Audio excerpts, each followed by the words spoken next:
I want you to take a moment, if you are over 60, to consider the room in which you sleep. Only your bedroom, not the kitchen or the living room. Many of us consider that calm area where your day starts and concludes to be a haven of safety and tranquility. A place to relax, rejuvenate, and rediscover our true selves. However, what if I told you that the exact reverse might be happening in your bedroom? As we age, our bodies change, our immune systems grow more sensitive, our sleep becomes lighter, and the things we used to take for granted start to become much more important. I'm going to show you 5 things in this video that might be hiding in your bedroom at the moment. Things that might be causing you to lose energy, develop allergies, have trouble breathing, and yes, even deprive you of restful, deep sleep. I understand that hearing this isn't always pleasant. Everybody grows accustomed to their routines. We tell ourselves things like, I've had that pillow for years. I sleep only on my phone room, or I think my bedroom is tidy. Sometimes, however, it's more about how we feel than what we can see. I thus encourage you to stick with me if you've been waking up exhausted, feeling groggy during the day, or simply not feeling like yourself recently. By the end of this video, you'll not only know what might be wrong, but you'll also know exactly what to do about it. What's the best part? Even though the adjustments are little, do they have an impact? Could potentially transform your daily mood. Let's begin. The 5th item is old pillows. Let's talk about your pillow, which touches your face each and every night. Now, I want you to give it some serious thought before you answer, "Oh, my pillow is fine. How recently did you replace it?"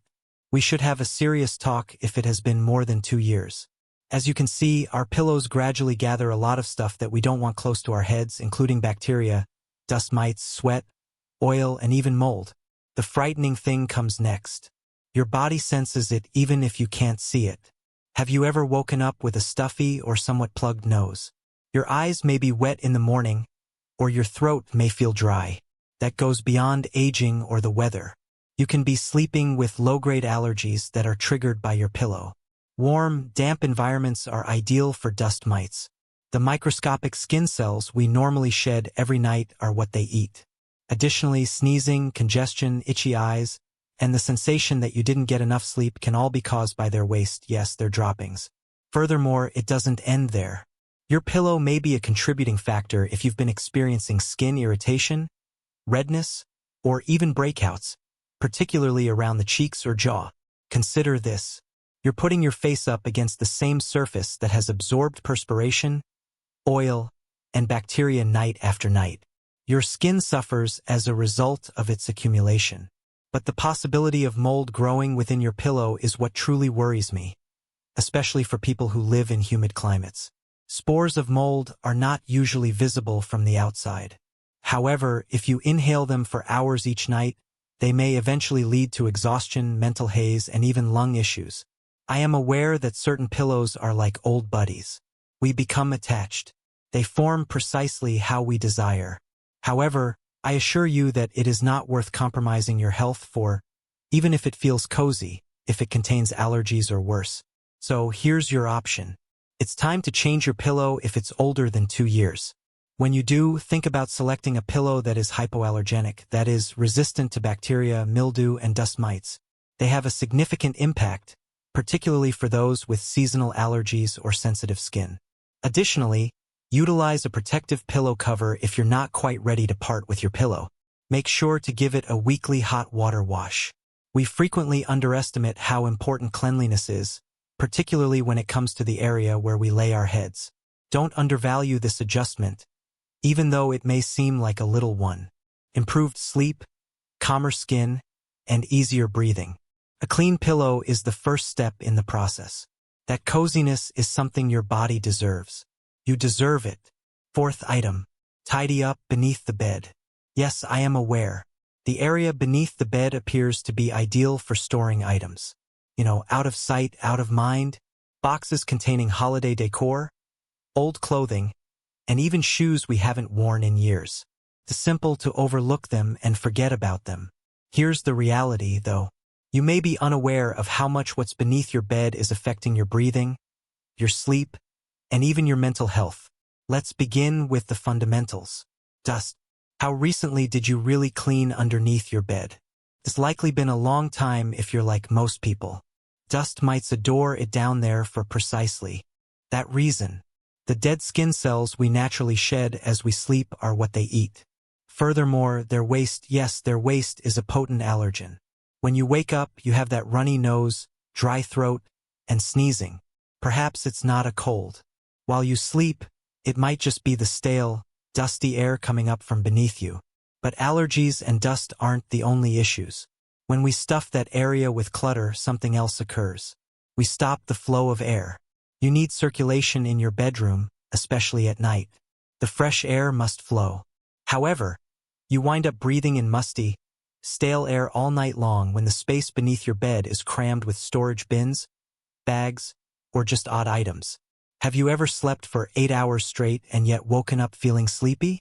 The trapped and recycled heavy air beneath you may be a major contributing factor. And here's something that may surprise you. There is energy in clutter. That's not meant in a magical or mystical sense. I mean it in a psychologically true way. Even when you close your eyes, your mind isn't completely at rest when you're in a busy environment. It remains vigilant. In ways you might not have anticipated, it might disturb your sleep by sensing that something is incomplete or out of place. According to some energy workers and sleep professionals, having debris beneath your bed can lead to tension, unrest, and even vivid, disturbing dreams. It's said that your subconscious recognizes when the area underneath you is crowded and disorganized. What can you do then? I would want to gently suggest that you look under your bed today. Do not be concerned. A complete spring cleaning doesn't have to be done all at once. To begin, ask yourself if you really need to keep items in this location. The area beneath your bed should ideally be totally uncluttered. However, if storage is necessary, use hygienic, tightly sealed containers, ideally airtight, and stay away from dust-attracting materials like cardboard and textiles. Next, vacuum the area thoroughly. Give it some air. Take a breath. Consider spending a single night in a room without a bed. You may be surprised at the difference. It's possible that you'll feel lighter, more rested, and perhaps somewhat calmer. Because pricey devices or luxurious mattresses aren't always necessary for better sleep. Giving your body and mind the room they need to properly relax is sometimes all that is required. That type of rest is what you deserve. Each and every evening. The third item, air fresheners and scented candles. I understand that you might be surprised by this one. Who doesn't adore a welcoming, fresh-smelling bedroom? Perhaps you have a plug-in air freshener that adds a fresh aroma to your room or a lavender candle that you like to burn before bed. Isn't that comforting? This is the bit that most people don't hear about, though. Particularly as we age, such nice smells may be subtly harming our health. You see, synthetic chemicals, such as volatile organic compounds, are present in the majority of commercial scented candles and air fresheners. This is what's important, even though it sounds like a convoluted term.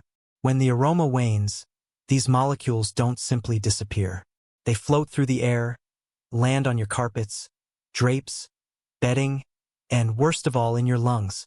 I want you to think about something else if you ever wake up with a scratchy throat, a dull headache, or that strange, heavy feeling in your chest and you're blaming it on allergies or perhaps the weather. The air itself can be the cause.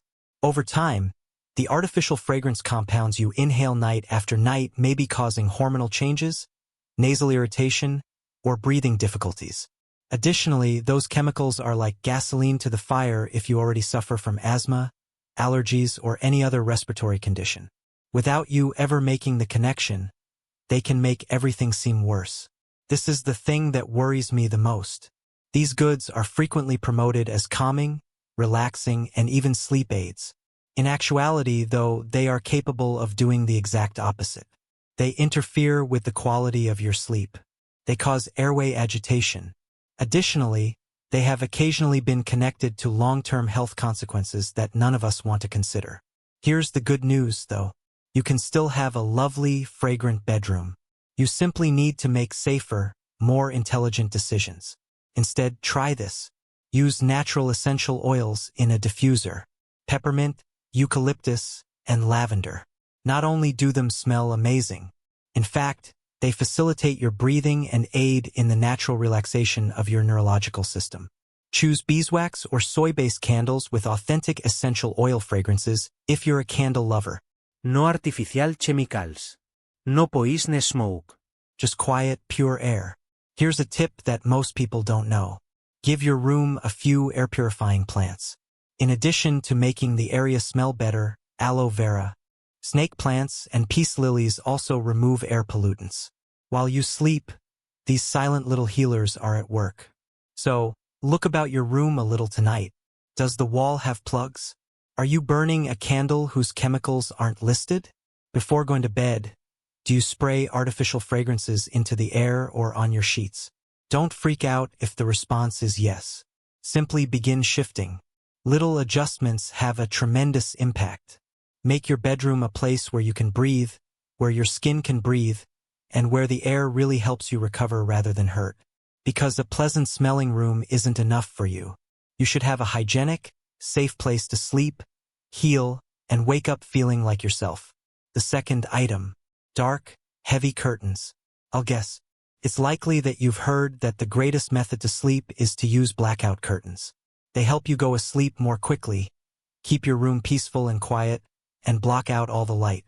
Indeed, that is partially accurate. In order to sleep, darkness is essential. However, there's a catch, particularly as we age. You see, complete darkness may aid in your sleep, but it may also hinder your body's ability to wake up in the morning. This is the reason. Natural sunshine is essential for your brain's internal clock regulation. We refer to it as your rhythm. Your brain signals that it's time to wake up when the sun rises and light streams into your room. Serotonin, the hormone that improves mood and provides you energy, replaces melatonin, the hormone that makes you drowsy. However, your body may not get the signal if you're sleeping with heavy, thick curtains that block out the morning light. Therefore, you may wake up feeling drowsy, disoriented, and oddly exhausted even after 8 or 9 hours of sleep. Have you ever noticed that a particularly dark environment makes you oversleep more often? Or that your room feels dark and closed off, making it more difficult to get out of bed in the morning? It's not just your imagination. Your body's natural wake-up call is being missed. Furthermore, it doesn't end there. Airflow is also obstructed by heavy draperies. They may also contribute to the issue if your space feels stuffy, humid, or strange in general. Dust and moisture accumulate when there isn't any fresh air flowing through the area. Over time, that may result in respiratory problems, poor sleep, and even depression. And this is something that is frequently disregarded. Our emotions are impacted by light. One of the best natural antidepressants available is sunlight. It gives your brain a sense of equilibrium, optimism, and alertness. However, your body may remain in low power state, and your mood may suffer if your bedroom remains gloomy all day. What is the answer, then? You don't have to entirely give up darkness or privacy. All you need is better equilibrium. Replace your bulky blackout curtains with ones that filter light. At night, they continue to block out strong light, but in the morning, they let in the soft sunlight that signals your body to wake up. Or just open your curtains as soon as you wake up if you're not ready to make that shift. Let the sunlight in. Allow the air to circulate. Take a moment or two to stand near the window. Your brain can recharge for the day with just a little light in your eyes. Try it a couple of mornings. You might be shocked at how much more alert, rested, and lucid you feel without making any other changes. Because the darkness of a room isn't the only factor that affects how well you sleep. It has to do with how your body reacts to space, air, and light. And keep this in mind. We don't grow out of waking up with purpose and vigor. We become accustomed to it. First item. Electronic gadgets. In particular, your phone. Please be honest with yourself while I ask you a question. Is checking your phone the first thing you do in the morning and the final thing you do before going to bed? You're not by yourself if so. These tiny gadgets are become a part of our daily routines, helping us unwind, stay connected, and feel linked to the outside world. However, they have also emerged as one of the main causes of the poor, shallow, and restless sleep that so many people, particularly older adults, experience. Let me clarify. Light cues are how your brain functions. Your brain begins to produce melatonin when the sun sets and the environment grows darker. It is the hormone that causes you to feel drowsy. It's how nature gets you ready to sleep. However, the blue light from your phone screen gives your brain the opposite message when you look at it at night, whether you're checking your emails, watching videos, or skimming through the headlines. It's still daylight, it states. Remain awake. Therefore, your brain is misled into being attentive even when you're weary. In bed, you toss and turn, wondering why you can't seem to fall asleep. It's not sleeplessness. Your phone is interfering with your sleep schedule. Furthermore, it doesn't end there. Your phone continues to work against you even after you've fallen asleep. That habit of checking the time in the middle of the night, the glow from a notification, or the slight buzz from a late-night text. Your brain is pulled out of deep sleep, the kind of sleep your body needs to heal, rejuvenate, and genuinely rest by every minor disruption. You feel exhausted when you wake up. You attribute it to unpleasant nightmares, stress, or aging. In actuality, though, your body might never have gotten the restful, healing sleep it so desperately needs. I know what you're probably thinking now. However, I set my alarm on my phone. Or, before going to bed, I enjoy listening to relaxing music. It's all right. It's not necessary to sacrifice everything. However, when it's time to take a break, you should put some distance between you and your screen. This is what I suggest. Go to another room and charge your phone. Not on your bedside table. Not beneath your pillow. Not easily accessible. It's far enough to be forgotten and out of sight. Invest in a basic, vintage alarm clock if you depend on it for your alarm. One that wakes you up with a soft sound and has no glowing screen or notifications. In order to avoid the temptation to check your phone in the middle of the night, if you must keep it close at hand, at least put it in airplane mode, turn it face down, and keep it across the room. Better yet, establish a peaceful sleep ritual that excludes all screen usage. Perhaps you skimmed through a few chapters of a book. Or you take a seat in silence and think back on your day. You can also stretch or use a separate speaker to listen to relaxing music. Don't let that artificial light interfere with your brain's natural wind down. Give it a try for only a week. Don't use your phone in bed. Avoid using screens for at least half an hour before bed. You may be surprised at how much deeper, more peaceful, and revitalizing your sleep gets, I assure you. Because only when your brain is allowed to completely shut down can you get the kind of rest that can give you back your energy, sharpen your thinking, and improve your mood. You deserve that type of sleep, your bedroom, your health, and the subtle power of minor adjustments now more than ever.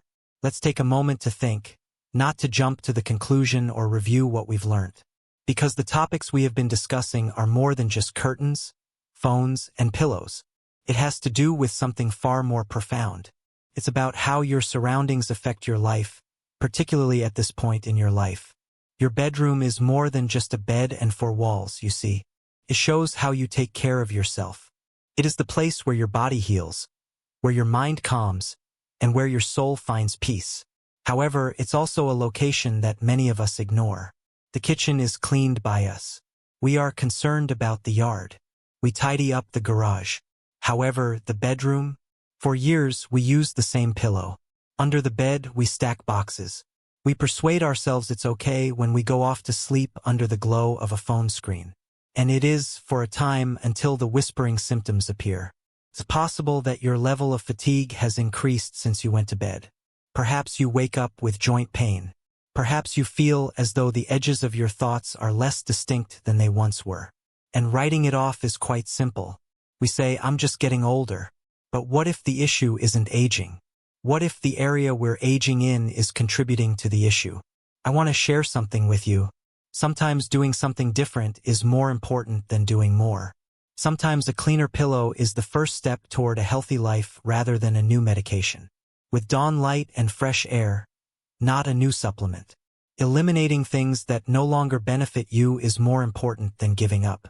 In actuality, our bodies no longer recover as quickly as they once did as we age. We are more vulnerable to pollutants, bad air, and sleep disruptions. Calm is necessary for our nervous system. We need clean air for our lungs. Our brains require real sleep. Therefore, those small things are no longer small. They serve as the cornerstone of our daily emotions. I say this with respect and love. You are worthy of more than sleepless nights and exhausted mornings. A bedroom that promotes your well-being is something you deserve. Sleep that feels like sleep is something you deserve. Above all, though, you should feel in charge of your health. Because the society we live in encourages older folks to accept decline, to relax, and to become accustomed to it. However, we oppose that notion here on this channel. You are not here to quietly disappear. You are here to live with strength, awareness, and purpose. And that frequently starts in your bedroom, which is the first place you go back to each night. Therefore, consider this letter an invitation rather than a lecture. A call to take back control of your own destiny. I would like to know if your room is helping me or slowly depleting me. And do something if the response isn't what you were hoping for. Not all at once, not under duress or with guilt, but gradually. Take the pillow back. Pull the drapes open. Unplug the phone. Allow the air to circulate. Let the light shine. Allow the body to relax. And see how even something as minor as getting a better night's sleep may have a profound impact on all other aspects of your life. You'll be able to enjoy your mornings with greater vitality. More clarity for reading, thinking, and phoning friends. More tolerance for those you care about. Greater strength to move your body, savor your food, and face the day. Additionally, knowing that your home and bedroom are now working for you rather than against you can bring you more tranquility at night. That is the subtle power of minor adjustments. You deserve that, and I'm here to assist you in regaining that. One night at a time, one breath, one decision. Now, I just want to remind you of something crucial before we part ways. Maintaining your health doesn't necessarily require significant adjustments, time, or financial investment. Sometimes it begins at home with minor, well-considered adjustments made to your sleeping area. What can I give up today that doesn't contribute to my well-being? Then, what tiny change could make it simpler for me to breathe, sleep better, and wake up feeling a little more like myself? It's not necessary to complete everything at once. Simply begin someplace. Perhaps it's leaving your phone in the other room tonight, replacing that old pillow, or finally organizing the mess under your bed. These aren't only household tasks. They are self-respecting actions. It's time to take care of yourself after all the years you've spent taking care of others. I appreciate you taking the time to speak with me.